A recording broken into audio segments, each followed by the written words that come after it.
reserves of the different countries of the Commonwealth, or the empire that it was then, there was no problem with the other countries because their constitution was different from the Belize constitution.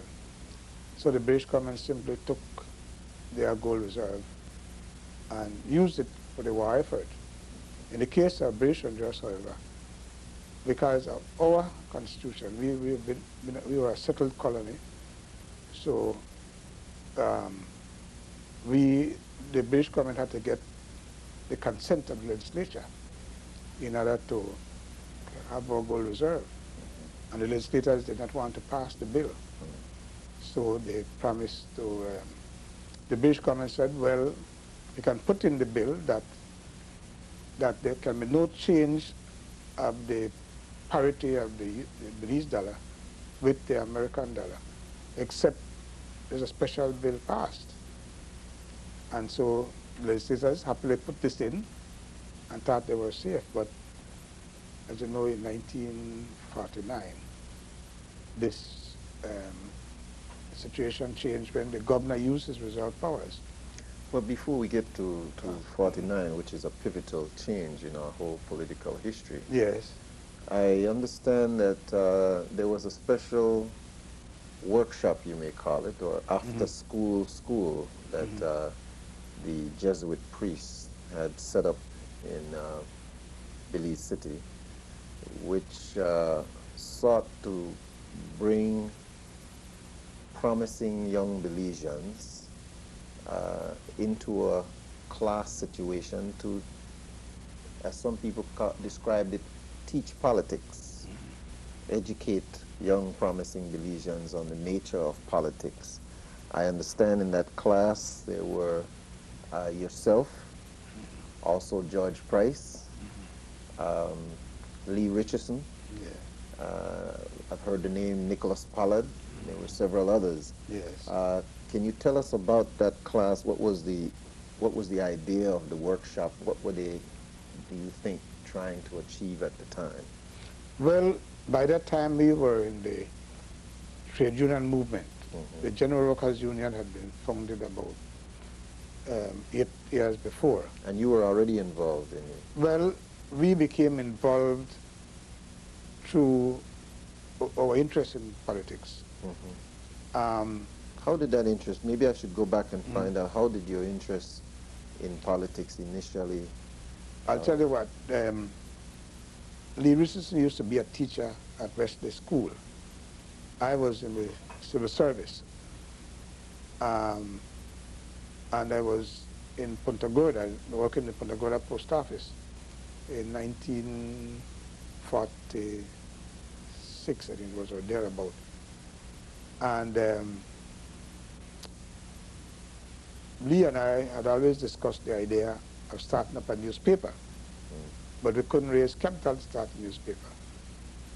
So, but Lee had some problem at school. I don't know what problem, I don't remember what the problem was about, but he ceased to be a teacher. And one Mr. Narciso Valdez used to have a giveaway advertising sheet. You know, he used it to make an income. He was a commercial printer on Albert Street. And when Lee left school, Lee began to write for the paper, little interesting news stories and so on, to make it more interesting to the reading public. So I finally resigned from my job. I think it was 1947 I resigned, came to Belize City, where we really began to search for capital for a newspaper. We didn't succeed, so we began to take up a subscription, 10 cents a month, for this newspaper. We would go around to the workplaces like the Belize Estate Sawmill, the Public Works, on the waterfront, wherever we found the workers. I would say, wouldn't you like to have a newspaper delivered to your home? And only 10 cents a month, so we begin to take down names by the hundreds, and then we race back to the little place where we had our office, and so that by the time, and go out and deliver, so that by the time they got home that evening, for the first time, I suspect in their lives, most of them, they had a newspaper delivered to their home. Was this the first newspaper in Belize, or? No, they had papers like the Daily Clarion, The Clarion was the already Belize in. Independent, Okay. and so on. But this, I think, was the first newspaper, at least in this century, which catered directly for the working man. Mm. See, then sometime in, I think it was 1947, Lee came one morning and he said, you know, last night I was passing Liberty Hall on Barracks Road. I heard some talking going up there. I went up and he said there was a man named Betson there and another one named Milton, and they were talking about something called a trade union. He said it sounds very good. He said, I think we ought to support it. So we began to write articles, and shortly after that there was a strike on the waterfront. I think it was the hospice strike. And by that time, the billboard had made the General Workers Union a household word throughout the country. So because of the articles we wrote about this strike, people from the country began to send in foodstuffs, bananas and, you know, sweet potatoes and other ground food for the strikers. So this, the union gained strength and also stimulated the interest of young men like ourselves who are going to be the future leaders at the turn of the decade, into the 50s. You were about 22, 23 years old at that time. Yes, let's see. You said 1946? 1947. I was, yes, I was around 23, 24, and so on. A number of things happened between the middle 1940s when the war ended and say up to 1950. The returning soldiers began to demonstrate for employment. The government simply selected the ringleaders and gave them jobs in the public works, gave some of the workers jobs on the road, like near what was to become the Hummingbird Highway in the years that followed. But the masses of people, ex-servicemen, were left without any employment at all. So there was a boiling going on in Belize City. And it was around this time that this workshop was pulled together? Not quite. That was about a year or two down the road. A little bit later on. Okay, we'll follow you then from 1946. Yes. The men coming back from the war, things boiling up in Belize City. The agitation. You, as well as Lee Richardson, working with the billboard. Covering these events. Covering these events and explaining what is going on, while That's Mr. right. Betson, Mr. Middleton were actually working in the union. Forming the union. That's Where was right. Mr. Price at this time? Well, let me see now. I first began to see Mr. Price, I think, around 1948. At that time,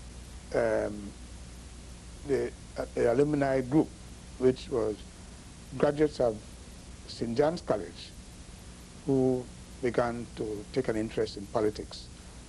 And but the people didn't like them.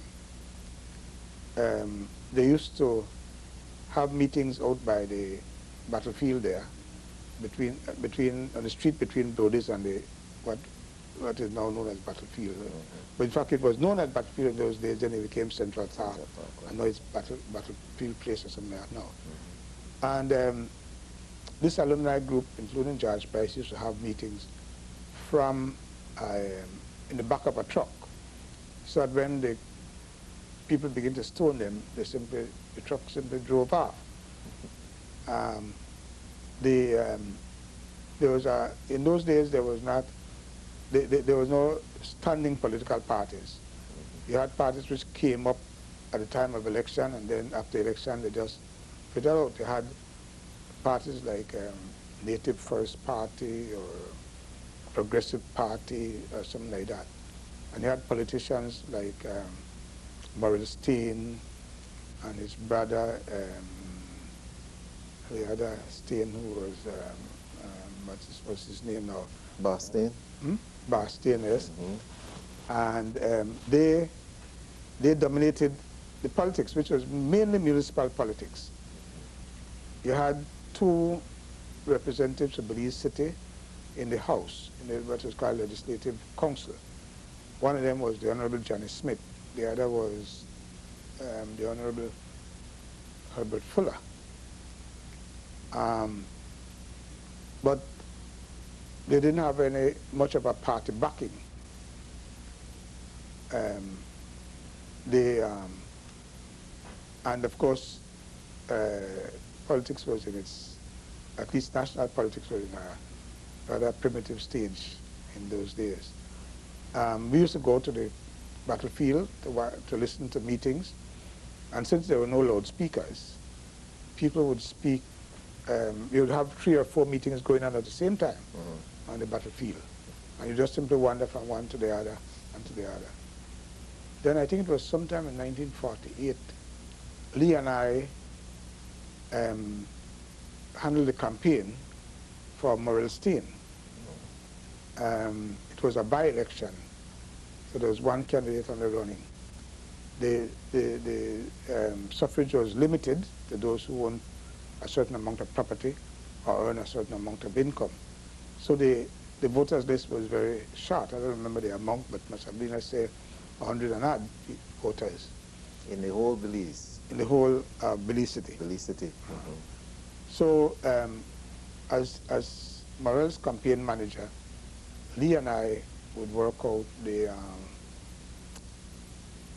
we worked out his campaign, and we figured, well, we could get him elected by 2 votes.